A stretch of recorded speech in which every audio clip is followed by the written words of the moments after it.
বিহারের ফলাফলের প্রায় তাৎক্ষণিক পরে ত্রিপুরাজ্যের মধ্যে ভারতীয় জনতা পার্টির আশ্রিত সমাজবিরোধীদের দ্বারা এই বর্বর আক্রমণ শুরু হয়েছে বিরোধীদের উপরে, বিশেষ করে সিপিআইএমের উপরে।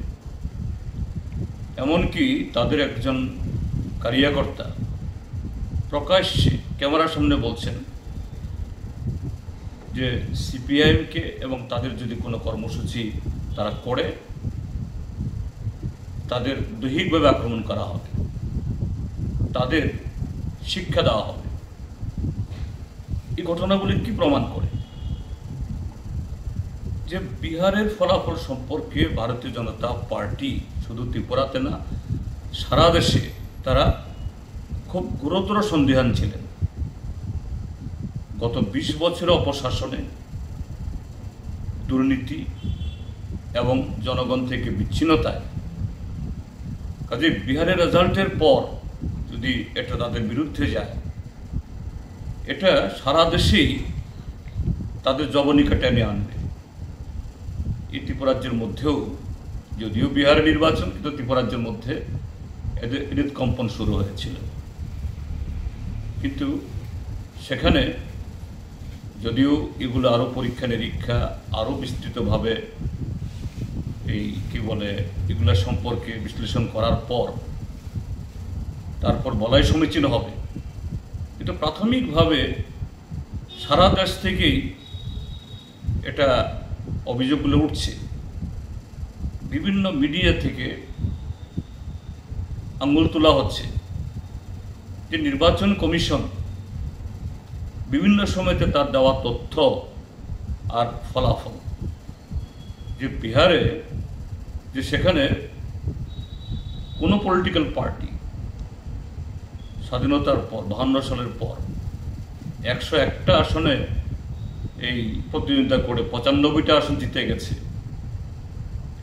এবং সেখানে প্রায় 70% কাছাকাছি ভোট পেয়েছে। এটা বিহারের ইতিহাস কখনো হয়নি। আর আরেকটা তথ্য ভেসে আসছে, স্বয়ং মুখ্য নির্বাচন কমিশনার বলছেন বিহারের মোট ভোটার 7 কোটি 42 লক্ষ। আবার ভোটের পরে হিসাব বেরোচ্ছে ভোট পড়েছে 7 কোটি 45 লক্ষ। তার মানে 100% বেশি যদি তথ্য সঠিক হয়ে থাকে, কিন্তু নির্বাচন কমিশন বলছেন 67%। তো এই ক্ষেত্রেতেই কী ধরনের গোঁজামি, কী ধরনের যে শাক দিয়ে মাছ ঢাকার অপচেষ্টা, এখানেই শেষ না। যে নির্বাচন কমিশনের সেখানে পক্ষপাতিত্ব, ঠিক নির্বাচনের 2 দিন আগে, প্রথম পর্বে নির্বাচন হওয়ার পরও যে সরকারি কোষাগার থেকে হাজার হাজার কোটি টাকা অনলাইনে সেখানে ভোটারদের প্রভাবিত করার জন্য টাকা দেওয়া হয়েছে, এই অভিযোগ উঠে আসছে। নতুবা এই ফলাফল হতো না, অস্বাভাবিক ফলাফল।